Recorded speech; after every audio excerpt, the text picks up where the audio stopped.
Assalamualaikum warahmatullahi wabarakatuh. Alhamdulillahirabbil alamin. Nahmaduhu wa nasta'inuhu wa nastaghfiruh wa na'udzu billahi min syururi anfusina wa min sayyiati a'malina. May yahdihillahu fala mudilla lahu wa may yudlil fala hadiyalah.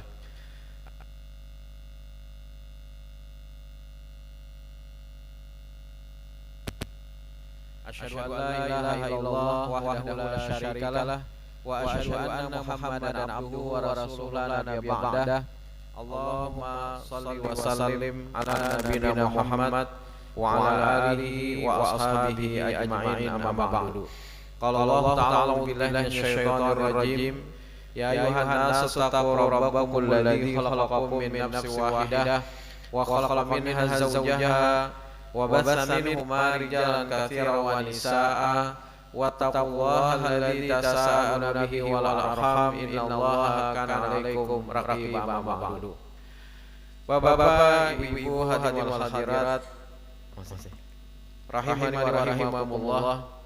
Puji dan syukur marilah bersama-sama kembali kita panjatkan kehadirat Allah Subhanahu wa taala atas limpahan segala nikmat dan karunia-Nya, hidayah serta petunjuknya jualah. Sehingga berkesempatan malam hari ini kita sudah memasuki tanggal 16 Sya'ban 1444 Hijriah. Semoga Allah Subhanahu wa taala senantiasa memberikan kepada kita keistiqomahan untuk dapat merangkai ibadah-ibadah kita kepada Allah Subhanahu wa taala. Dan semoga juga kita disampaikan umur menuju bulan Ramadan yang sebentar lagi insyaallah akan datang ke hadapan kita semua. Para sahabat-sahabat Nabi sallallahu alaihi wasallam ketika 6 bulan sebelum datangnya Ramadan, Pak, 6 bulan, Pak, sebelum datangnya Ramadan, maka mereka berharap-harap roja kepada Allah Subhanahu wa taala agar Allah menyampaikan umur mereka untuk disampaikan menuju Ramadan, Pak. Jadi luar biasa. Tapi syukur juga setengah bulan barang sebelum datangnya Ramadan kita masih ingat. Jangan ketinggalan Sirum Marjan sudah bermunculan di TV, kita belum sadar bahwa Ramadan sebentar lagi akan datang. Bapak-bapak, ibu hadirat rahimani wa rahimakumullah. Jadi sebelum datangnya Ramadan 6 bulan, Pak. 6 bulan mereka berharap-harap. Kemudian ketika Ramadan itu sudah keluar, maka apa yang mereka harapkan yaitu adalah mereka berharap agar ibadah yang mereka laksanakan, agar ibadah yang mereka sudah maksimalkan pada bulan Ramadan itu diterima oleh Allah Subhanahu wa taala. Jadi 6 bulan sebelum datang Ramadan mereka sudah berharap-harap setiap hari. Mereka memohon untuk disampaikan menuju bulan Ramadan. Sekeluar daripada Ramadan mereka pun juga tetap berdoa kepada Allah agar ibadah yang telah mereka maksimalkan pada bulan Ramadan itu diterima atau mendapatkan ridha dari Allah Subhanahu wa taala. Oleh karena itulah kita berharap, berdoa, mudah-mudahan Allah menyampaikan umur kita dalam keadaan sehat walafiat, juga dalam keadaan iman yang juga meningkat, sehingga masuknya kita pada bulan Ramadan itu bisa betul-betul memaksimalkan ibadah di dalamnya.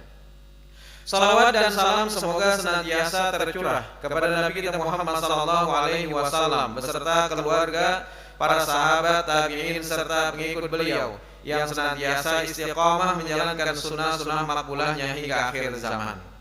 Sebagaimana maklumat dari pimpinan pusat Muhammadiyah Majelis Tarjih dan Tajdid dalam penetapan hasil hisab Ramadan, Syawal dan juga Dzulqa'dah 1444 Hijriah.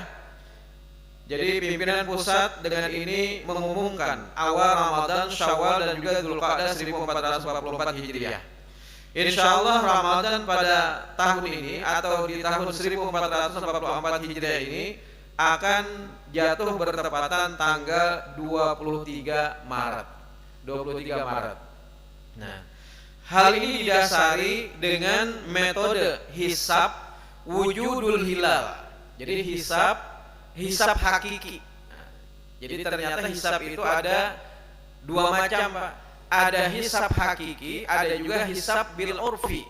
Jadi hisab bil urfi ini mereka menghitung, tapi menghitungnya itu berdasarkan kepada adat kebiasaan dari nenek moyang mereka dari zaman dulu, Pak. Misalnya nanti ada berita di TV, ada tarekat di Sulawesi. Nah, biasanya ada menjelang Ramadan itu berita di TV, ada salah satu tarekat di Sulawesi yang mereka mengawali Ramadan, tapi mereka menghitungnya itu berdasarkan uruf. Uruf itu adat kebiasaan dari nenek moyang turun temurun. Dari mana mereka menghitung? Yaitu adalah dari pasang surut air laut. Nah, itu beda, Pak. Jadi kalau Muhammadiyah tidak seperti itu. Muhammadiyah adalah hisab hakiki, menghitung betul-betul secara akurat dari peredaran benda-benda langit, yaitu adalah bulan. Nah, jadi peredaran benda-benda langit, bulan dan juga matahari. Jadi dari peredaran itulah maka bisa ditentukan. Jadi betul-betul menghitung secara hakiki, maka itu disebut dengan hisab hakiki, bukan hisab bil urfi. Kalau bil urfi itu adalah hisab menghitung tetapi berdasarkan kepada pasang surut air laut, tidak seperti itu. Nah, kemudian wujudul hilal, nanti kita akan jelaskan. Jadi di tahun ini pada tanggal 29 Sya'ban nanti, 29 Sya'ban dilakukan perhitungan. Kemudian setelah itu dilihat apakah terjadi ijtima. Jadi ijtima itu artinya konjungsi. Jadi ada beberapa syarat bulan baru itu, Pak. Nanti kita akan sampaikan. Jadi ternyata pada saat di tanggal 29 Sya'ban itu ijtima belum terjadi. Berarti bulan baru itu belum muncul, Pak. Jadi di tanggal 29 dihitung, kemudian setelah itu dilihat apakah terjadi ijtima. Ternyata ijtima atau konjungsi itu belum terjadi. Berarti besok masih tanggal 30 Sya'ban. Jadi setelah di tanggal 29 dilakukan perhitungan juga penglihatan juga ijtima telah terjadi atau belum, ternyata belum. Berarti besoknya di tanggal 22 Maret itu masih tanggal 30 Sya'ban. Nah, pada saat 30 Sya'ban itu berapa tinggi bulan? Ternyata pada saat itu telah terjadi ijtima. Kemudian pada saat matahari itu tenggelam di tanggal 22 Maret atau 30 Sya'ban itu, tinggi bulan itu berada pada kisaran 7 derajat 57 menit 17 detik, Pak. Jadi tinggi sudah. Jadi pada saat di tanggal 30 ternyata pada saat matahari itu terbenam, tinggi hilal itu sudah sekitar 7 derajat. Nah, kalau sudah 7 derajat berarti dengan hitungan pemerintah kan menetapkan 3 derajat. Bisa dilihatkah pada saat ru'yah itu, Pak? Tidak bisa dilihatkah? Pokoknya kalau sudah tanggal 3 derajat menurut pemerintah itu sudah masuk bulan baru. Jadi formalitasnya dengan melakukan ru'yah. Tapi setelah itu bisa dilihat atau tidak bisa dilihat, yang penting sudah di atas 3 derajat atau lebih, maka ditandai besok bulan baru menurut pemerintah. Nah, jadi dulu kan 2 derajat, Pak. Ukuran yang ditetapkan oleh pemerintah 2 derajat. Kalau diturunkan, Pak, bisa ketemu antara hisab dengan ru'yah ini. Jadi kalau seandainya pemerintah menurunkan dulu 2 derajat diturunkan 1 derajat, maka ada kemungkinan bertemu penetapan yang namanya bulan-bulan qamariyah. Tapi malah justru dinaikkan menjadi 3 derajat, tambah tidak ketemu lagi, Pak. Kalau dengan menggunakan hisab dalam hal ini berapapun derajatnya, mau 1 derajat, 1,5 derajat atau berapapun, yang penting pada saat matahari itu tenggelam, bulan itu sudah lewat dari garis ufuk, berada di atas garis ufuk, maka berapa derajat pun itu sudah menandai bulan baru, Pak. Ibarat ini garis misalnya. Kemudian bola itu sudah lewat dari garis, walaupun tidak nyungsep ke dalam gawang, baru lewat garis, maka itu sudah menandai prit jar wasit, gol. Nah, itu kan Jadi pasti wasit akan memprint gol artinya, karena bola itu sudah lewat dari garis. Mau berapapun lewatnya, yang penting lewat dari garis. Nah, begitu juga metode hisab yang ditetapkan oleh majelis tarjih, yang penting sudah berada di atas ufuk berapa derajat pun. Nah, kalau pemerintah kan 3 derajat. 3 derajat bahwa itu menandai terjadinya bulan baru. Nah, jadi untuk Ramadan insya Allah sama, karena 7 derajat, Pak. 7 derajat. Karena mungkin lagi 31 Sya'ban. Tidak mungkin lagi. Adapun Syawal, ada kemungkinan berbeda. Ada kemungkinan berbeda karena pada saat di tanggal 29 Ramadan terjadinya istimewa itu di siang hari pada pukul 11 lewat 15 menit, dan tinggi hilal pada saat terbenamnya matahari di tanggal 29 Sya'ban itu adalah 1 derajat. Nah, 1 derajat. Jadi tadi kalau 3 derajat kemungkinan sama. Tapi karena 1 derajat, maka ada kemungkinan hari rayanya atau 1 Syawalnya itu berbeda. Kemudian juga Dzulhijjah juga 1 derajat. 1 derajat juga, Pak. Jadi kalau Ramadan Syawal itu 1 derajat 47 menit 58 detik, adapun bulan Dzulhijjah itu 1 derajat 0 menit 25 detik. Jadi ada kemungkinan Syawal dan juga Dzulhijjah itu berbeda. Tetapi sekalipun berbeda, jangan kita gontok-gontokan. Dalam artian yang penting saling tasamuh, saling toleran. Bagi yang kita meyakini hisab, maka laksanakanlah hisab. Bagi yang meyakini ru'yah, silahkan untuk melaksanakan sesuai dengan apa yang diyakininya.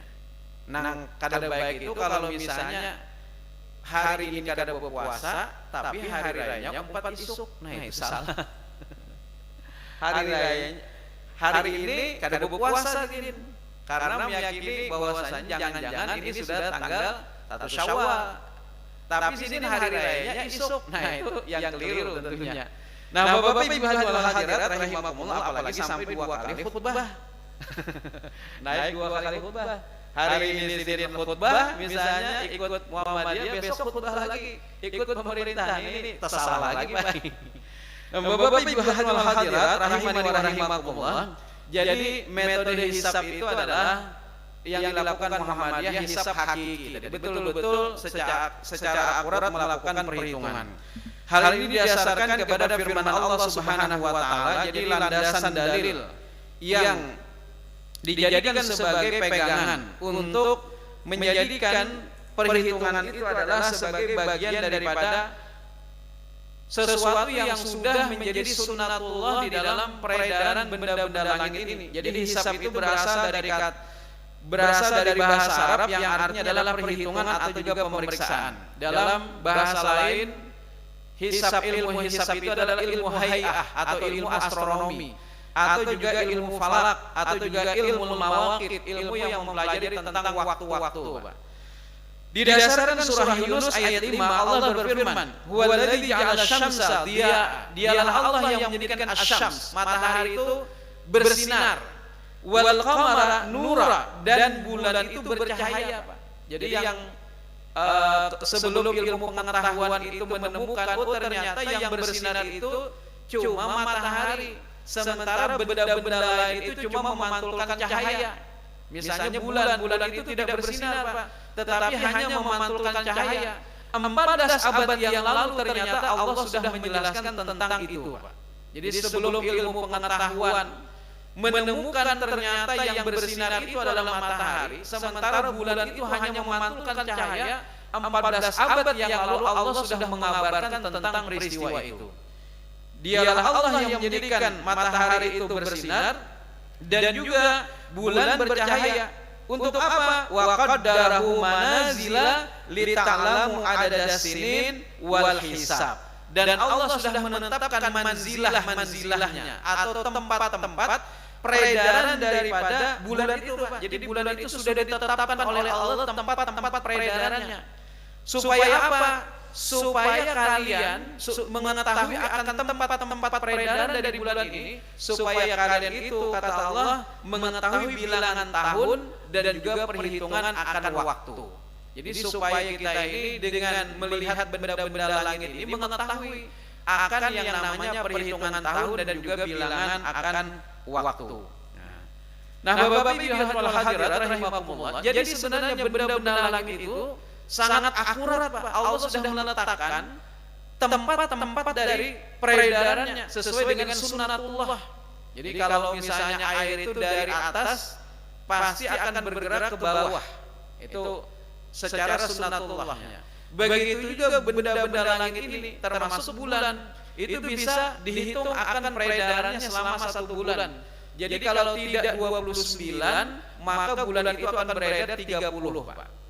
Bahkan misalnya kapan terjadinya gerhana matahari atau gerhana bulan tahun 2025 akan datang, berdasarkan ilmu hisab itu sudah bisa dideteksi, Pak. Hari apa, tanggal berapa, jam berapa, menit ke berapa itu sudah bisa dideteksi gerhana bulan atau gerhana matahari. Tahun 2025 akan datang. Nah, disinilah sebenarnya bahwa yang namanya perhitungan itu didasarkan kepada apa yang Allah kabarkan di dalam Al-Quran, bahwa benda-benda langit itu ternyata bisa dihitung akan peredarannya. Jadi dalam 1 bulan itu. Nah, Bapak Ibu hadirin wal hadirat rahimani wa rahimakumullah. Jadi sebenarnya hitungan itu adalah hanya sebagai sarana, Pak. Sarana. Ibarat kita ini teknologi, Pak. Mix. Untuk apa? Untuk mengumandangkan azan supaya orang-orang berdatangan untuk melaksanakan ibadah sholat berjamaah. Jadi mik ini adalah hanya sebagai alat.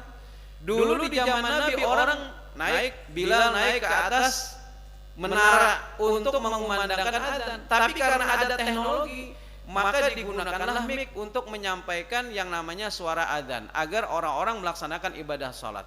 Jadi ini hanya sebagai wasilah saja, sebagai sarana saja untuk menyampaikan. Adapun sholatnya dari zaman Nabi sampai sekarang sama. Subuh 2 rakaat, zuhur 4 rakaat, asar 4 rakaat, maghrib 3 rakaat, isya 4 rakaat sama. Begitu juga perhitungan akan penentuan awal bulan menggunakan ilmu hisab itu adalah hanya sebagai sarana. Adapun puasanya itu sama, dari semenjak terbit fajar sampai dengan terbenam matahari, rukun-rukun puasa, syarat-syarat puasa itu sama dari semenjak Nabi SAW. Jadi ilmu hisab itu adalah hanya sebagai sarana agar kita bisa mengetahui akan perhitungan waktu atau juga bilangan tahun. Nah, jadi termasuk juga mengetahui akan waktu sholat, Pak. Jadi waktu sholat itu kan misalnya zuhur kapan? Setelah tergelincirnya matahari dari atas kepala.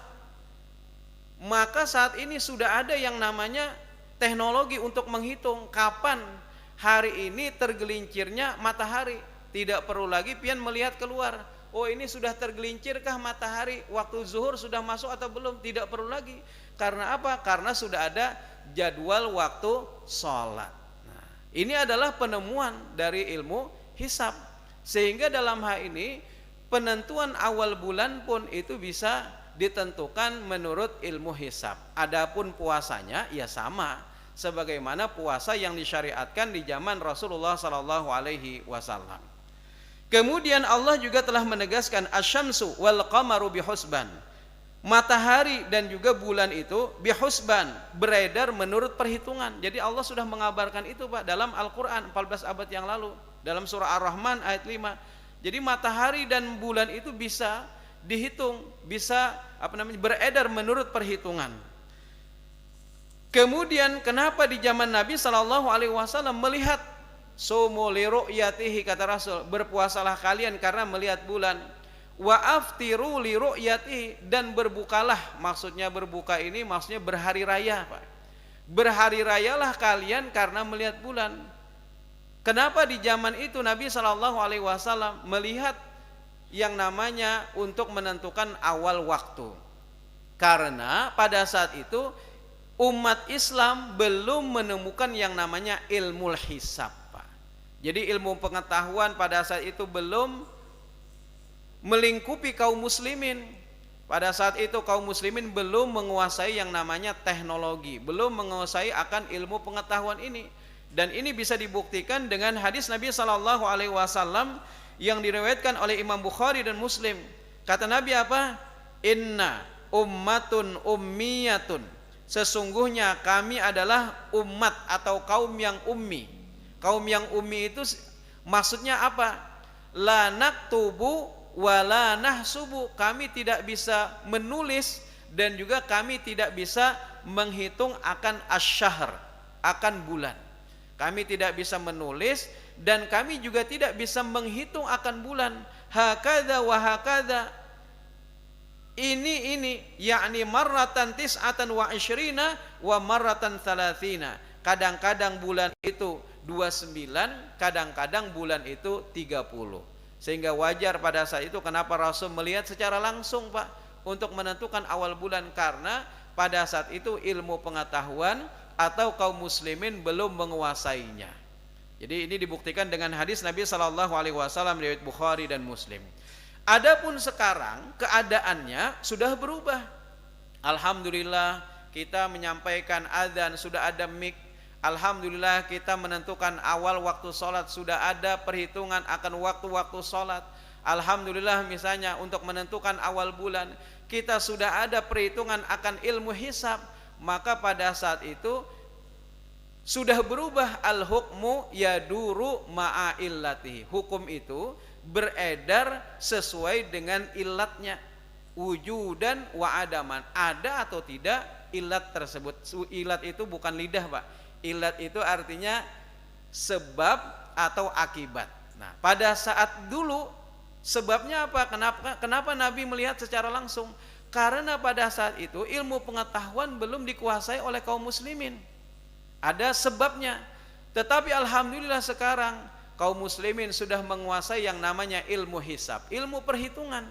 Maka sebab itu sudah tidak ada lagi, berarti boleh saja yang namanya perhitungan itu justru bahkan lebih akurat dengan menggunakan yang namanya ilmu hisab. Bahkan untuk melihat, Pak, mohon maaf ini, melihat secara langsung kadang-kadang tidak bisa juga, Pak. Pertama karena sudah banyak gedung-gedung pencakar langit yang menutupi pandangan-pandangan kita ketika melakukan ru'yah, itu pertama. Yang kedua apalagi, Pak? Ditambah lagi polusi udara yang sudah semakin banyak mengaburkan pandangan kita ketika ingin melakukan yang namanya ru'yah. Maka itu kenapa pemerintah menetapkan bisa dilihat atau tidak bisa dilihat, yang penting 3 derajat, maka itu sudah menandai bulan baru. Nah, jadi seperti itu. Jadi ilmu hisab ini pertama adalah didasarkan kepada ayat Al-Quran, yang kedua juga adalah didasarkan kepada hadis, pemahaman akan hadis Nabi sumu li ru'yah. Jadi pemahaman akan makna ru'yah itu sebagian memahami dengan mata atau teropong, sebagian memahami dengan ilmu pengetahuan. Bapak-bapak, ibu hadirin wal hadirat rahimani wa rahimakumullah. Kemudian selanjutnya adalah ternyata setelah dilakukan perhitungan secara hakiki, kita mengira bahwa setelah dihitung masuk selesai. Tidak, Pak. Ternyata harus memenuhi 3 kriteria lagi, Pak. Jadi dalam majlis tarjih itu ketika setelah dihitung lewat dari 0, misalnya 1 derajat, misalnya 1 derajat tadi 57 menit kalau tidak salah. 1 derajat kalau Syawal nanti 1 derajat 47 menit 58 detik. Jadi wujudul hilalnya. Ternyata syarat yang harus terpenuhi setelah dilakukan perhitungan ada lagi, Pak, yang harus dilewati. Jadi betapa ketatnya sebenarnya penentuan akan ilmu hisab itu. Pertama apa dulu? Yang harus dilewati adalah terjadinya ijtima. Ijtima itu artinya konjungsi. Ini matahari, ini bulan. Maka ini matahari, ini bumi. Bulan itu beredar setiap hari, kalau tidak 29, 30, Pak. maka bulan itu akan berada pada konjungsi pada saat dia menjadi bulan baru, Pak. Jadi pada saat terjadinya bulan baru, maka dia akan berada pada titik antara matahari dengan bulan. Itu syarat yang pertama yang harus dipenuhi. Jadi kriteria yang pertama yang harus dipenuhi ketika menentukan apakah bulan baru, maka bulan itu harus terjadinya konjungsi di antara matahari dan juga bumi. Jadi dalam satu titik. Itu syarat yang pertama. Syarat yang kedua, setelah terjadinya konjungsi apalagi? Yaitu adalah konjungsi ini terjadi pada siang hari, bukan malam hari, Pak. Jadi terjadinya konjungsi itu harus pada malam hari. Tapi kalau seandainya tidak terjadi pada siang hari, maka besok masih belum baru, Pak. Jadi kalau belum terjadi konjungsi, besok masih tanggal 30. Kemudian konjungsi itu terjadi pada siang hari. Itu syarat yang kedua. Syarat yang ketiga apalagi, Pak? Yaitu adalah pada saat matahari itu terbenam, maka bulan harus berada di atas ufuk. Tapi kalau seandainya bulan sudah berada di bawah ufuk, maka itu belum menandai bulan baru. Jadi setelah dihitung ternyata tidak cukup hanya sampai di situ oleh majelis tarjih. Harus melewati 3 kriteria ini untuk menentukan apakah besok bulan baru ataukah tidak. Nah, inilah mungkin hanya sekedar menyampaikan saja. Seperti itulah metode hisab hakiki wujudul hilal yang dipedomani oleh majelis tarjih. Tetapi sekali lagi tadi, walaupun nantinya ada perbedaan dalam menentukan Syawal, ada perbedaan dalam menentukan Dzulqa'dah, maka jangan menjadikan kita saling menghujat, jangan menjadikan kita saling gontok-gontokan. Yang penting sama-sama melaksanakan ibadah. Sholat tarawih, jangan yang satu menghujat, yang benar itu 23 rakaat, yang satu lagi mengatakan 11 rakaat, yang salah itu yang kada sholat, Pak. Yang kada sholat itu yang salah. Jadi kita tidak saling menghujat, yang penting laksanakan sesuai dengan keyakinan, maka kita pun juga melaksanakan sesuai dengan keyakinan. Begitu juga di dalam menentukan yang namanya nanti awal daripada hari raya, baik itu Idul Fitri atau juga Idul Adha. Nah, Bapak-bapak, Ibu hadirin hadirat rahimakumullah, itu yang pertama. Yang kedua adalah terkait dengan persiapan kita menjelang bulan Ramadan. Jadi ada hal-hal yang mungkin perlu kita kaji ulang terkait dengan Ramadan. Pertama adalah kita ingin melaksanakan ibadah puasa Ramadan dengan sebaik-baiknya, memenuhi rukun dan syarat dari ibadah puasa tersebut. Pertama adalah bahwa ibadah itu harus didasari dengan an-niyah. Innamal a'malu binniyat. Nah, setiap amal itu harus kita landasi dengan niat, Pak. Semua ibadah itu harus dengan niat. Jadi tidak ada yang namanya ibadah itu tidak diterima ibadah kalau seandainya tidak didasari dengan niat. Begitu juga halnya dengan puasa. Kita harus berniat dari semenjak malam hari Ramadan atau sebelum yang namanya terbit fajar, sebelum waktu fajar. Jadi sebelum datangnya waktu sholat subuh kita sudah harus berniat. Terkait dengan niat ini, maka dalam hal ini Asy-Syirazi, seorang ulama di kalangan seorang ulama atau seorang faqih. Faqih ini berarti orang yang sangat mumpuni ilmunya di kalangan mazhab Asy-Syafi'i. Kata beliau apa? Seseorang jikalau dia berniat di dalam hatinya, walaupun dia tidak mengucapkannya secara lisan, maka itu sudah dinamakan dengan niat. Jadi apa yang terbertik dalam hatinya untuk melakukan satu ibadah, maka itulah yang sudah dinamakan dengan niat, walaupun sekalipun dia tidak mengucapkannya, itu sudah dinamakan dengan an-niyat. Nah, terkait dengan niat itu tidak perlu harus tersusun dengan kata-kata yang rapi. Dengan bahasa kita pun, maka apa yang terbertik dalam hati untuk melaksanakan ibadah, itulah yang dinamakan dengan niat. Misalnya untuk melaksanakan sholat zuhur, walaupun pian kadang menyebutkan dengan bahasa Arab, dengan bahasa Indonesia aja, Pak, dengan bahasa Banjar aja dalam hati kita ingin melaksanakan ibadah sholat zuhur karena Allah, itu sudah cukup. Kada perlu misalnya disebutkan berapa jumlah rakaatnya, kemudian menghadap kiblat, kemudian imaman atau makmuman jadi bingung sidin. Akhirnya kada jadi-jadi Pak. Karena bingung. Padahal yang namanya niat itu mudah. Kata Nabi apa? Yassiru wala tu'assiru. Permudah dan jangan engkau persulit. Islam itu mudah Pak. Hendak menggawi sholat malam apa aja sih? Ini niatnya aku udah tahu. Kada jadi menggawi. Hendak menggawi sholat duha kada tahu niatnya aja sih. Kayak apa caranya? Akhirnya kada tagawi-gawi Pak. Padahal betapa mudahnya ajaran Islam itu. Tinggal kita melaksanakan ibadah karena Allah.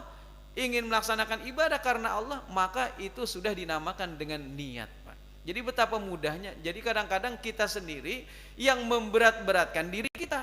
Padahal Islam tidak memberati diri kita pada saat kita ingin melaksanakan suatu ibadah karena Allah Subhanahu wa taala. Begitu juga puasa Ramadan.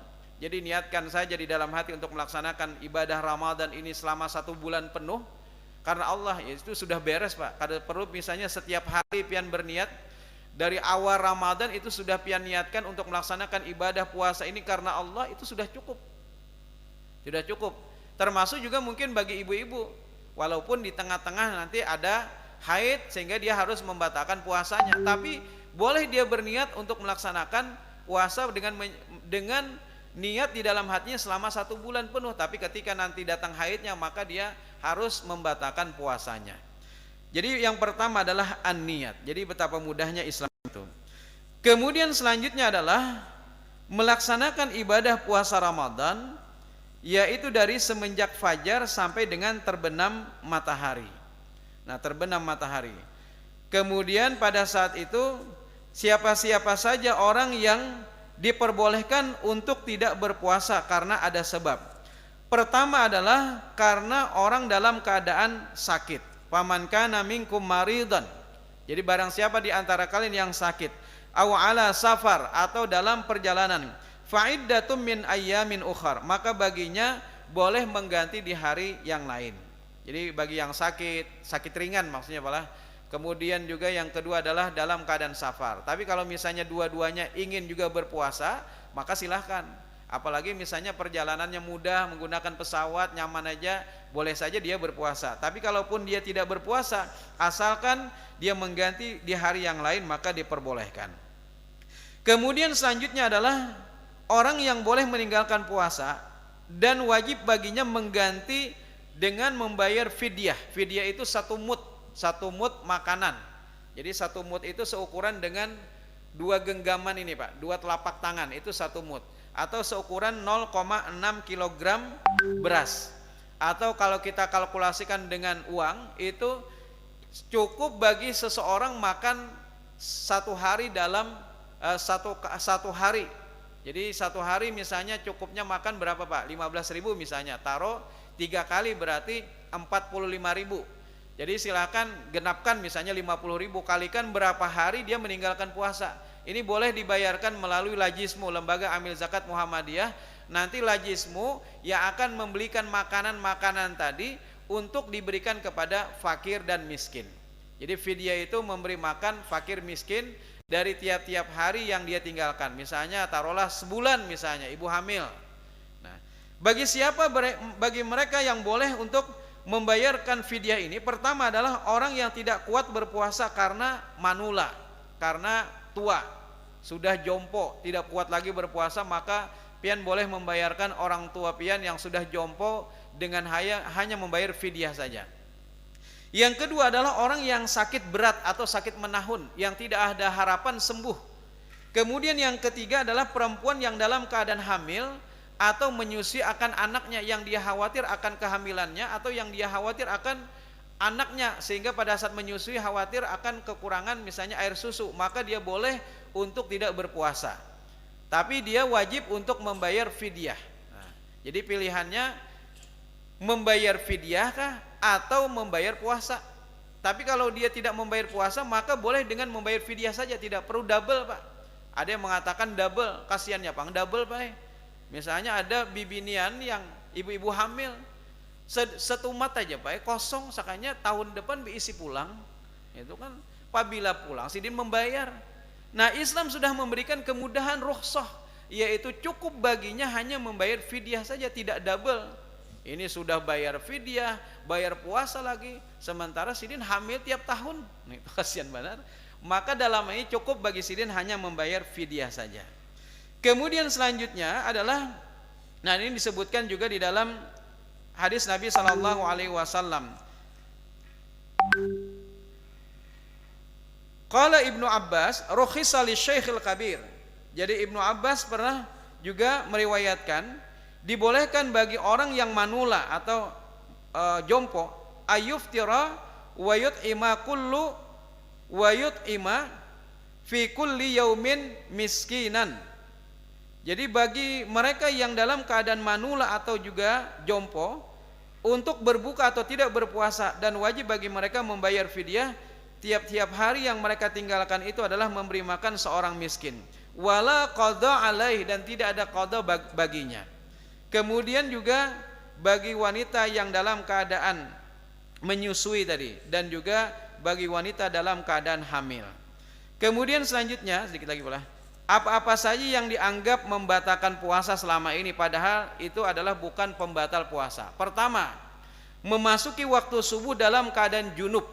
Misalnya ada orang bangun terlambat, 5 menit lagi ternyata waktu adzan subuh. Jadi batasnya itu kan waktu adzan subuh, Pak. Kalau misalnya imsak itu masih kaopian makan sepiring lagi, Pak. Tapi kalau misalnya adzan, itu sudah menjadi penanda kada boleh lagi makan. Nah, ketika bangun ternyata dia dalam keadaan junub, 5 menit lagi hendak makan, ya kada sempat mandi, hendak mandi kada sempat makan. Kira-kira mana dua pilihan ini? Maka makanlah dulu, sementara mandi wajibnya itu boleh belakangan, walaupun sudah lewat daripada batas azan. Jadi mandi wajib itu tidak membatalkan yang namanya puasa. Jadi boleh memasuki waktu subuh itu masih dalam keadaan junub, bukan dalam melakukan hubungannya, malah dia junub, dia belum sempat mandi saja, itu sehingga tidak membatalkan puasa. Dan ini disebutkan dalam riwayat Aisyah dan Ummu Salamah, anna Nabiya sallallahu alaihi wasallam kana yudrikuhul fajr wa huwa junubun min ahli thumma yaghsilu wa yasum. Sesungguhnya Nabi sallallahu alaihi wasallam itu memasuki waktu subuh dalam keadaan junub karena jima dengan istri beliau. Kemudian beliau mandi dan berpuasa. Jadi masuk sudah waktu subuh sehingga beliau meneruskan puasanya. Hadis riwayat Bukhari dan Muslim. Yang kedua adalah bercengkrama atau mencium istri, itu tidak membatalkan puasa, Pak. Pernah suatu ketika diriwayatkan, ada ketika kami sedang duduk bersama Nabi Shallallahu Alaihi Wasallam, datanglah seorang pemuda seraya berkata, ya Rasulullah, bolehkah saya atau ulun mencium istri dalam keadaan berpuasa? Maka Nabi menjawab, tidak boleh. Tiba-tiba datang lagi orang tua bertanya kepada Nabi, wahai Rasul, bolehkah ulun mencium istri pada saat ulun berpuasa? Boleh, kata Nabi. Kami pun tercengang, bahasanya saling memandang satu sama lain. Kok jawaban Nabi terhadap dua orang ini berbeda? Terhadap yang muda tadi batal, kada boleh. Terhadap yang tua ternyata boleh. Kok tidak adil bahasanya? Kami pun saling memandang satu sama lain. Lalu Nabi Shallallahu Alaihi Wasallam pun buru-buru menjelaskan, inna syekh yamliku nafsahu. Sesungguhnya orang tua ini, kata Nabi, lebih dapat menahan nafsunya. Maksudnya itu, Pak, kalau pengantin baru itu beda dengan pengantin lama.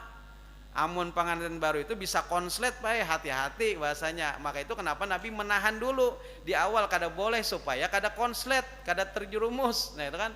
Lalu terhadap pengantin lama ini Nabi membolehkan karena orang tua ini lebih dapat menahan nafsunya daripada nanti terjumus. Bukan lagi harus membayar puasanya, dia harus pertama memerdekakan budak kan. Yang kedua, kalau tidak bisa dia harus puasa 2 bulan berturut-turut, kada boleh terputus lagi, Pak. Harus 2 bulan berturut-turut. Yang ketiga adalah dia harus memberi makan 60 fakir miskin kalau seandainya tidak bisa pilihan pertama dan juga kedua. Nah, insya Allah dilanjutkan pada kesempatan yang lain, apa-apa saja yang dianggap selama ini membatalkan puasa padahal ternyata tidak membatalkan puasa. Misalnya mengeluarkan darah untuk donor dan segala macam. Insya Allah akan ulun sampaikan pada kesempatan yang lain karena waktu yang sudah masuk waktu Isya. Demikian yang bisa ulun sampaikan, lebih dan kurangnya mohon maaf. Subhanakallahumma wa bihamdika asyhadu an la ilaha illa anta astaghfiruka wa atubu ilaik. Wassalamualaikum warahmatullahi wabarakatuh.